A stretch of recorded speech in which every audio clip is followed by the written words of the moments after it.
Oke, bismillah ya. Nah, ada lagi penyebab ketidakbahagiaan, itu menarik kalimatnya Russell ya. Boredom and excitement. Boredom itu kebosanan, excitement itu kegembiraan, perasaan gembira yang meluap-luap. Ternyata juga bisa jadi sumber tidak bahagia. Ini ada penjelasannya. Kata Russell begini, yang pertama kebosanan. Bosan itu hanya dimiliki oleh manusia, kata Russell. Hewan tidak mungkin bosan. Hewan itu mungkin kelihatan lesu, mondar-mandir, menguap, tapi mereka bukan bosan. Yang bisa bosan itu emosinya manusia. Ya kalau kamu punya sapi atau kambing, wah kambing saya kok menguap terus, jangan-jangan dia bosan. Enggak, ya dia. Kalau hewan enggak, manusia yang bisa bosan. Jadi bosan ini penyakit yang paling gawat. Karena orang yang bosan itu biasanya ingin sesuatu yang lain dari yang selama ini dia jalankan. Berarti kalau yang selama ini dia menjalankan yang baik-baik, bosan itu kira-kira sekali-sekali nakal itu mungkin enak ya. Kira-kira kalau sekali-sekali usil itu mungkin enak ya. Itu bahayanya kebosanan. Makanya di buku itu Russell menyebut kebosanan itu biasanya dianggap masalah penting bagi kaum moralis, ahli moral. Karena setengah dari dosanya manusia itu disebabkan oleh bosan. Maka kekuatan menahan bosan itu sangat penting untuk kehidupan yang bahagia. Jadi, apa kamu tidak bosan? Nah, itu kan pertanyaan yang paling menohok itu. Kamu kok jadi anak baik, terus sekali-sekali mbok nakal gitu. Itu kan kita tertantang rasanya.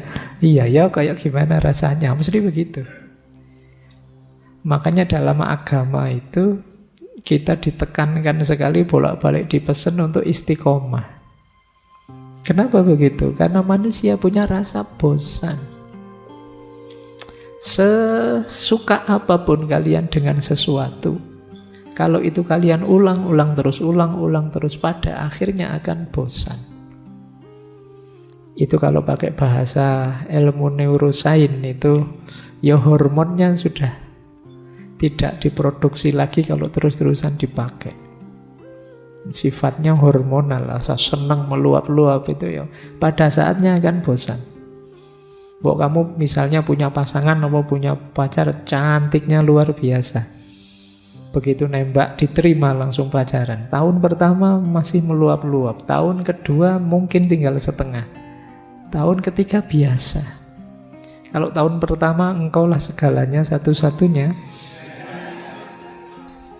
tidak ada yang lebih cantik darimu. Tahun kedua banyak juga yang lebih cantik ternyata. Ya, ini kalau di neurosains urusannya hormonal. Makanya yang pacaran jangan lama-lama. Ada fase jenuhnya. Dan itu manusia. Makanya tadi disebut setengah dari dosanya manusia itu karena rasa bosan. Nah, saya lupa pernah baca di mana itu ada yang bilang jangan-jangan Nabi Adam itu bosan di surga.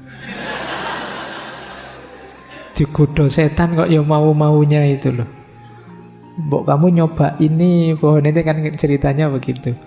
Sampai terus tergoda akhirnya turun ke bumi sudah. Baik. Jadi hati-hati dengan kebosanan, dia akan jadi sumber ketidakbahagiaan. Kalau kalian sudah bosan, itu saatnya berjuang melawan dirimu sendiri. Orang yang bosan pasti tidak bahagia.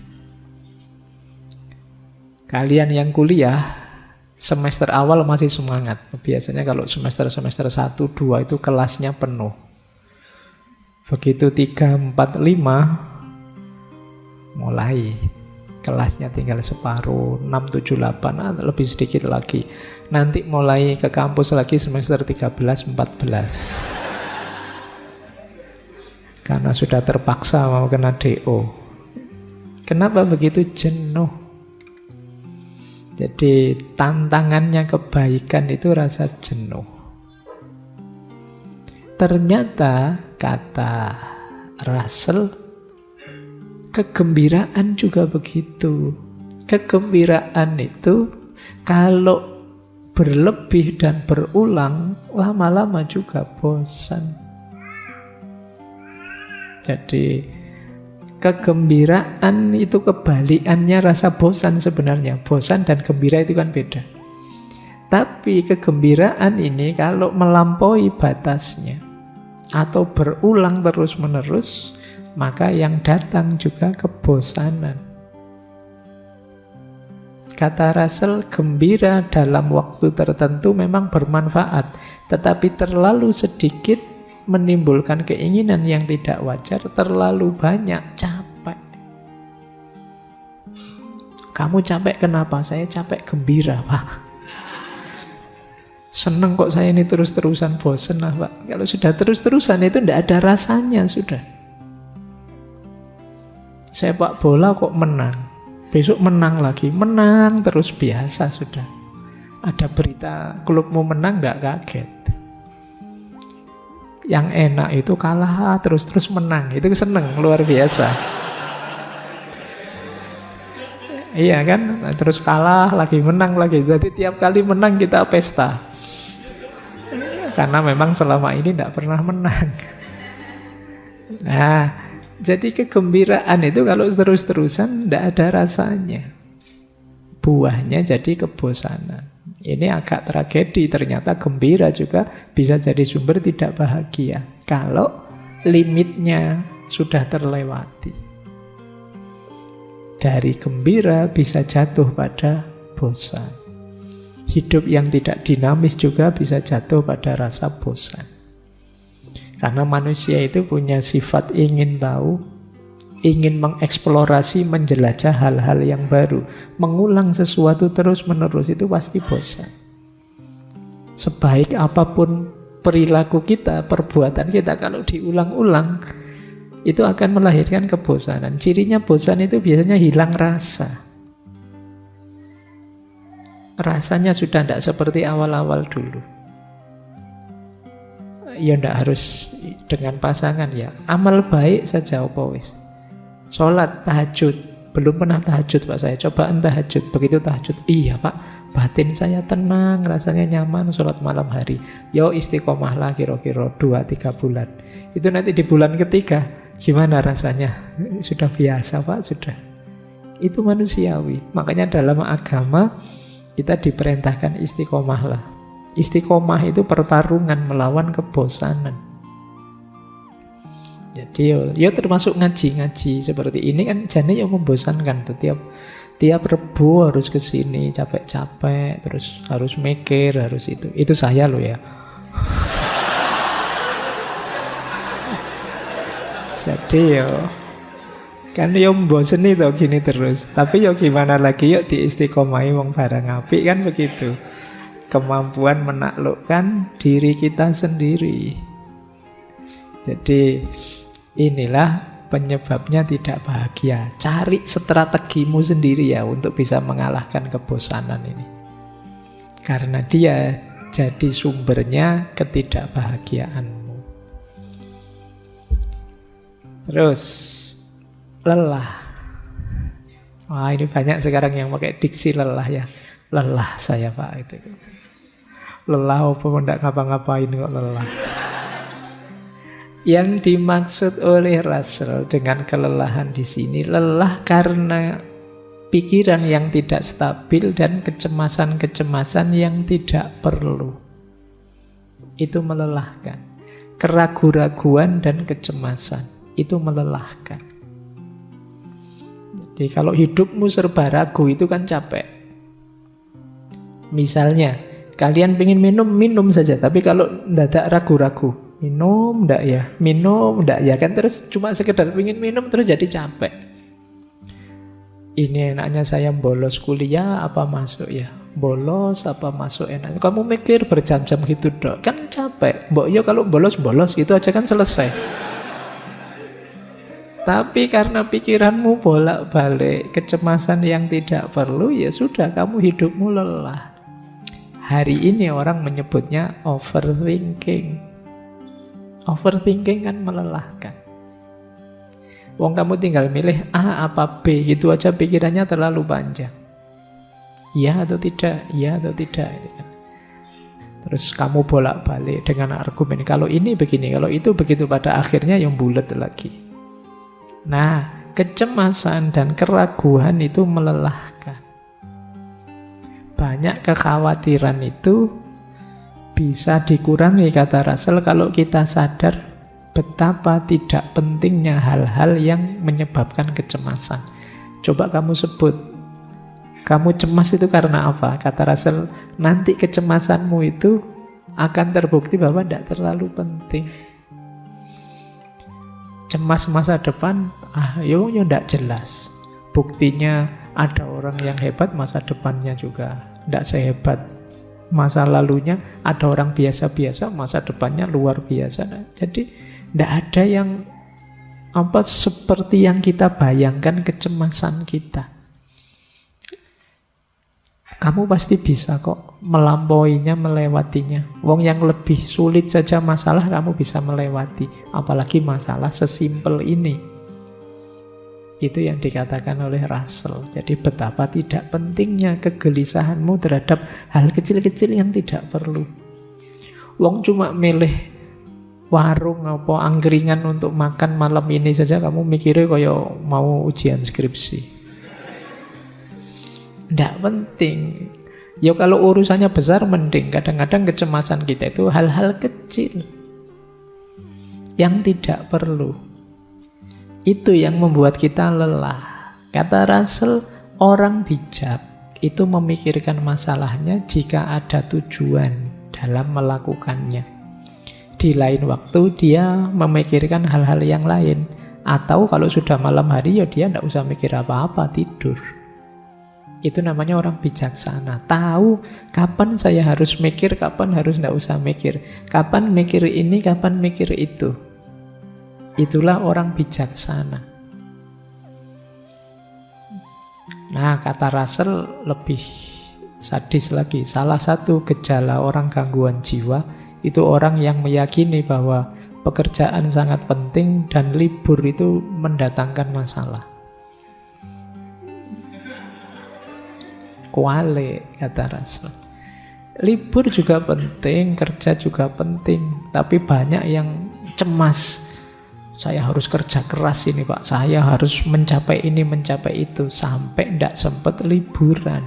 Hidupnya lelah. Liburan pun sambil mikir tugas. Liburan sambil mikir masa depan. Diajak healing jalan-jalan, kamu kok tidak ketawa? Masa depanku gimana ya? Mikirnya kadoan, mau ya dinikmati yang ada di depan mata. Jadi merasa bahwa ini kita membuang-buang waktu, ini jalan-jalan kayak gini, yuk pulang yuk, jangan lama-lama yuk. Itu jadi seolah-olah liburan itu sesuatu yang mendatangkan bencana. Ini kata Russell, orang yang mikirnya kayak gini ini agak sakit jiwa. Bukan saya, Russell loh ya. Jadi hidup kita kalau seperti itu jadi lelah. Bahkan kata Russell, kalau saya seorang tenaga medis, saya akan menetapkan libur bagi setiap pasien yang menganggap pekerjaannya penting. Libur saja. Wah, ini kalau Russell dokter, kalian mahasiswa datang saja, nanti dikasih surat izin panjang. Suruh istirahat. Orang lelah pasti tidak bahagia. Maka atur strategi biar hidupmu tidak melelahkan. Iya, kamu harus beraktivitas, iya kamu harus berkarya, tapi harus ngerti kapan ngeremnya. Jadi ya harus ngaji, ya harus sholat, ya harus kerja, ya harus belajar, ya. Tapi istirahat ya iya. Menikmati hidup ya iya. Nah, ini sumbernya kebahagiaan. Lanjut. Tidak bahagia lagi kalau mindsetmu iri. Jadi iri ini sangat parah, kata Russell. Ini salah satu nafsu manusia yang paling universal. Di mana-mana banyak orang iri. Nanti ada yang bantah begini. Yang itu dibantah juga oleh Russell. Kalian mungkin sering, Pak, saya iri untuk kebaikan kok, Pak. Kan kalian begitu. Itu kan ada teman saya hebat sekali. Saya iri ingin seperti dia. Kalau bagi Russell itu bukan iri, ya tertantang saja untuk jadi baik. Iri itu kamu ndak rela orang lain hebat. Kamu ndak rela orang lain sukses. Kamu ndak rela orang lain uangnya banyak. Kamu ndak rela orang lain bahagia sementara kamu tidak. Itu iri namanya. Ndak apa-apa kan, Pak? Saya iri biar saya sekaya dia, sehebat dia. Katanya Russell ndak begitu. Biasanya orang iri itu pikirannya bukan gimana saya sehebat dia, tapi bagaimana dia biar tidak sehebat itu. Jadi hasilnya kata Russell bukan yang sudah kita yang tidak beruntung jadi beruntung, tapi yang ada di pikiran kita gimana caranya dia yang beruntung itu jadi jatuh, jadi tidak beruntung. Itu logikanya orang iri. Biasanya naik satu level lagi terus jadi dengki. Kalau sudah dengki ini sudah agak parah. Karena orang dengki itu inginnya hancurnya orang yang dia dengki. Meskipun aku juga hancur, tidak apa-apa. Aku rusak, tidak apa-apa, asal dia juga rusak. Aku keluar uang banyak, tidak apa-apa, asal dia hancur. Ini orang dengki. Dosaku besar, tidak apa-apa, asal dia hancur. Itu orang dengki. Kalau kata Imam Ghazali, orang dengki itu perilaku syaitoniah. Seperti setan. Setan itu kan begitu. Ketika dinas oleh Allah, kamu akan masuk neraka. Tidak apa-apa, saya dilaknat sampai besok, tidak apa-apa, asal kasih saya waktu untuk menjatuhkan manusia. Untuk ngajak manusia juga sama celakanya kayak saya. Itu mental setan. Saya tahu bikin hoax itu dosa. Biarlah saya berdosa asal hoaxku viral. Itu sama. Itu perilakunya orang dengki. Ini tahun-tahun politik ini kan banyak hoax bertebaran. Berita-berita palsu bertebaran. Itu ya semoga isinya baik-baik. Tapi kalau hoax apa ya mungkin baik-baik. Isinya biasanya menjelek-jelekkan, menjatuhkan, dan lain sebagainya. Jadi kata Russell, iri hati parah. Salah satu penyakit paling parah dalam hidup manusia. Jika kita hanya membandingkan diri kita dengan orang yang telah mencapai atau memiliki lebih dari yang kita miliki, kemungkinan besar kita tidak akan bahagia. Jadi iri itu lanjutannya tadi. Hidup dengan kompetisi buahnya iri. Kok aku kalah ya? Kok bukan aku saja juaranya ya? Kok selalu sana juara terus? Kita kapan juaranya? Itu terus jadi iri. Ya seperti saya bilang tadi, ini tadi quote yang saya sebut tadi. Kata Russell, pengemis tidak iri pada jutawan. Meskipun tentu saja mereka akan iri pada pengemis lain yang lebih sukses. Jadi karena rasa iri itu ya untuk yang setara dengan kita. Mahasiswa iri pada mahasiswa yang lain. Dosen iri pada dosen yang lain. Orang iri bisa dipastikan dia tidak bahagia. Jadi tidak mungkin ada quotes biar iri asal bahagia. Tidak ada. Orang iri itu pasti tidak bahagia. Karena apa? Pikirannya disibukkan oleh orang lain. Tentang orang lain. Padahal orang yang dia iri mungkin enjoy saja menikmati hidupnya. Kita sendiri yang kelimpungan. Baik, berarti jangan iri ya. Dinikmati saja, disyukuri saja apa yang kita miliki. Biar bahagia. Nah, ini juga banyak. Orang tidak bahagia karena rasa berdosa yang berkepanjangan. Kata Russell, perasaan berdosa itu sering jadi sebab tidak bahagia yang paling penting, karena paling berpengaruh, membuat orang tidak nyaman. Biasanya kalau sudah merasa berdosa terus rendah diri. Kadang-kadang bahaya sampai melakukan hal-hal yang merusak dirinya atau membahayakan dirinya. identifikasi, wah saya orang rendah Pak, saya banyak dosanya Pak. Itu kadang-kadang membuat orang tidak produktif, membuat orang tidak jadi maju. Tentu saja dia tidak bahagia. Kalau agama kan petunjuknya jelas, ya kalau berdosa tobatlah, jangan diulangi, terus maju. Jangan berlama-lama dikejar dosa. Rasa berdosa yang terus-menerus merusak kita sendiri. Jatuhnya kita rendah diri. Yo diakui saja kita semua ini kan ya pasti pernah dan punya dosa. Untungnya kita itu bisa lupa. Coba tidak bisa lupa itu ya kita stres terus tiap hari mikir dosa kita. Orang berdosa itu apalagi dikejar perasaan berdosa, kecenderungannya pasti tidak tenang. Kalau ngalami apa-apa itu kan mesti disandingkan dengan dosanya. Misalnya kalian tadi mau berangkat ke sini, ngambil sandalnya temenmu misalnya. Wah sandalku kok ndak ada, sandalnya temen aja. Terus sampai di sini kamu ngambil minum gelas, gelasnya ketendang. Kan kamu mesti nyambungkan dengan nyolong sandal tadi. Wah ini gara-gara nyolong sandal ini mesti saya begini. Loh, orang selalu begitu. Ketika dikejar perasaan dosa, apapun yang dia alami disambungkan dengan dosanya. Biasanya terus membuat dia was-was, ndak tenang. Wah selamat ndak ya saya nanti? Segalanya lancar ndak ya wong ini awalnya saya sudah dosa. Ya jalan paling aman jangan melakukan dosa. Tapi kalau sudah terlanjur berdosa ya jangan berpanjang-panjang merasa bersalah, tobat. Toh kan sudah itu aja. Kalau sudah tobat dimulai lagi yang baru. Ya meskipun jangan diulang-ulang lagi. Saya tak berdosa apa, nanti kan bisa tobat. Dosa lagi, ya tobat lagi Pak.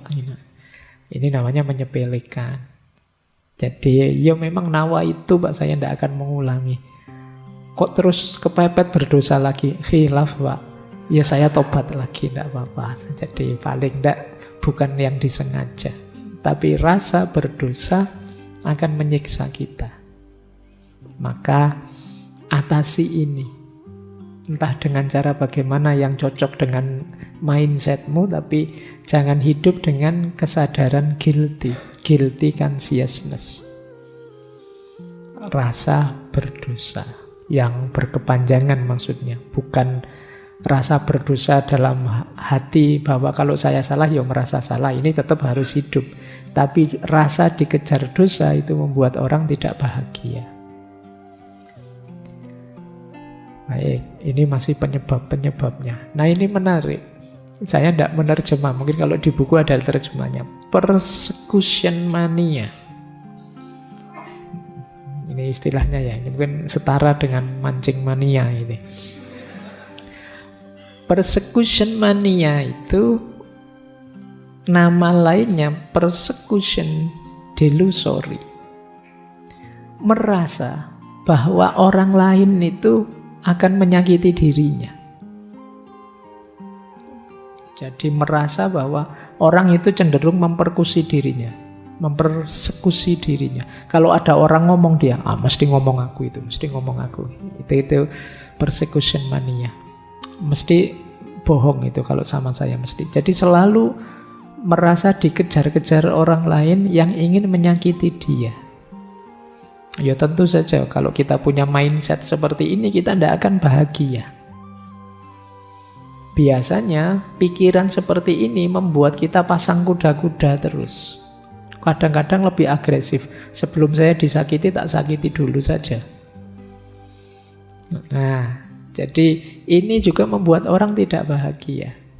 Kata Russell, ada indikasi orang yang merasa seperti ini itu dia merasa aku itu orang baik, yang tidak baik itu orang lain padaku. Kita merasa orang lain itu mesti iri padaku, orang lain itu mesti senang lihat saya celaka. Itu pikirannya begitu terus. Dia lupa bahwa kadang-kadang kita juga begitu jahat sama orang lain. Tapi yang ada di pikirannya orang lain saja yang jahat sama dirinya. Nah ini namanya persecution mania, tidak tenang. khawatir ditipu orang. Kayak kita misalnya khawatir diprank orang. Itu karena kita sebenarnya awalnya kan juga sering ngeprank. Kita bohongi orang, tapi kalau dibohongi orang kita marah-marah. Kata Russell di buku itu menarik. Jadi secara umum kita selalu menganggap perspektif dan perilaku kita selalu benar, murni dan baik. Sehingga ketika orang menyinggung kita secara negatif, kita pun marah. Dan setiap waktu mewaspadai singgungan yang negatif tersebut. Russell mencontohkan peradaban gosip. Ini kan banyak peradaban gosip itu, jasanya medsos itu. Orang itu biasanya sulit untuk tidak menggosip tentang temannya. Alah, siapapun dia, kata Russell, pasti pernah bergosip tentang temannya. Kalian yang merasa orang, enggak pernah Pak saya gosip, cuma teman saya yang itu loh Pak. Ayo podo wae itu gosip temanmu yang seneng gosip. Kata Russell, enggak pernah orang itu enggak menggosip temannya. Cuma kadang orang enggak sadar dirinya sendiri tukang gosip, yang disalahkan tukang gosip yang lain. Kalau orang menggosip tentang dirinya, dia marah-marah, dasar orang enggak ngerti agama, ghibah terus. Padahal dia sendiri juga begitu. Loh, kalau saya bukan ghibah ini Pak, iktibar Pak, pelajaran kalau yang jelek-jelek. Nah, akarnya mental kayak gini ya Pak. Kamu menilai dirimu terlalu tinggi, menilai orang lain terlalu rendah. Kamu menganggap orang itu jelek semua, ingin memperlakukanmu jelek terus. Seolah-olah semua orang itu melihat kamu dan ingin menyusahkanmu. Ini namanya persecution mania. Biar tidak ada rasa ini apa, nanti Russell memberi 4 tips. Biar kita tidak merasa dikejar-kejar jeleknya orang lain. Yang pertama apa kata Russell? Ingatlah bahwa kita itu tidak sebaik, tidak semurni seperti bayangan kita. Kita juga ada jeleknya. Kita akan sering merasa, aku itu yang benar, aku itu yang lurus, aku itu yang putih, yang hebat, yang murni. Enggak kok, kita juga ada jeleknya. Jangan merasa terlalu putih, terlalu baik. Enggak, kita juga banyak jeleknya. Ini membuat kita tidak memvaluasi diri kita terlalu tinggi. Yang kedua apa? Iya, kita punya kelebihan, tapi ya jangan dilebih-lebihkan. Itu membuat kita terlalu tinggi menilai diri kita sendiri. Jadi 2 yang pertama ini penting untuk kita tidak terlalu tinggi menilai diri. Yang ketiga, jangan dikira orang lain memperhatikan engkau sebagaimana engkau memperhatikan dirimu. Ya contoh sederhana ya, kadang-kadang kalau kita jalan misalnya di gang, terus di pinggir jalan ada orang duduk, itu kan rasanya orang itu nonton kita semua, menatap kita semua. Wah, kamu merasa kayak orang diperhatikan gitu. Padahal yang duduk di pinggir jalan cuek-cuek saja. Tapi rasa kita begitu. Kita itu cenderung merasa orang paling penting, paling diperhatikan. Siapapun dia merasa begitu. Seolah-olah dunia itu muternya di sekitar kita saja. Nah, dinasehati oleh Russell, ayo kita ingat-ingat bahwa kita tidak sepenting itu. Orang lain mungkin ngomentari kita, tapi mereka tidak akan memperhatikan kita. Biasanya habis komentar ya sudah. Anggap saja orang gosip, bareng-bareng ngobrol. Setelah gosip selesai pulang, ya mikir masalahnya sendiri-sendiri masing-masing. Tidak mungkin dia mikir kita terus. Itu loh. Teman kita itu loh ya, tiap hari bolos saja misalnya. Itu kan ya pas ngomong itu aja bahas kita. Setelah dia pulang ya mikir absennya sendiri, mikir nilainya sendiri. Nggak mungkin mikir kita terus-terusan. Sementara kita menganggap orang itu mikir kita terus, memperhatikan kita terus. Itu yang justru membuat kita tidak bahagia. Yakinlah bahwa meskipun mungkin kita dianggap penting oleh orang lain tetap akan lebih fokus pada masalahnya sendiri. Ngurusi dirinya sendiri yang nomor satu. Jadi ya sepeduli-pedulinya kalian pada temenmu kan tetap kamu mikir dirimu sendiri dulu. Nah ini yang harus kita ingat-ingat biar kita tidak kegeeran seolah-olah semua orang memperhatikan kita. Terus baru kita tegaskan jangan dikira orang itu sangat memikirkan kita untuk menyakiti kita. Enggak lah. Kayak tadi menganggap wah ini orang iri mesti sama saya ya. Enggak. Mikirnya enggak harus begitu. Orang itu misalnya kita tersakiti kadang-kadang mungkin secara tidak sengaja saja. Yo kayak kalian kalau gosip itu loh kan. Kalau orang yang digosipi datang kan terus cepet-cepet berhenti. Yang digosipkan datang. Jadi karena memang enggak terlalu penting juga. Makanya terus ganti tema. Jadi sementara kita yang merasa kegeeran, merasa penting, merasa tinggi, jadi terus sangat tersinggung, sangat marah dan lain sebagainya. Jadi demi kenyamanan kita sendiri, demi kebahagiaan kita, ayo kita hindari mindset persecution mania. Merasa orang ingin menzolimi kita semua, enggak akan ke situ. Yakinlah bahwa sepenting apapun kita bagi orang lain, dia tetap mendahulukan problem dan masalahnya sendiri, bukan kita. Ini biar kita lebih tenang. Ini yang kata Russell, persecution mania. Oke, saya akhiri sekian. Kurang lebihnya mohon maaf. Wallahul muwafiq, wallahu a'lam bissawab. Wassalamualaikum warahmatullahi wabarakatuh.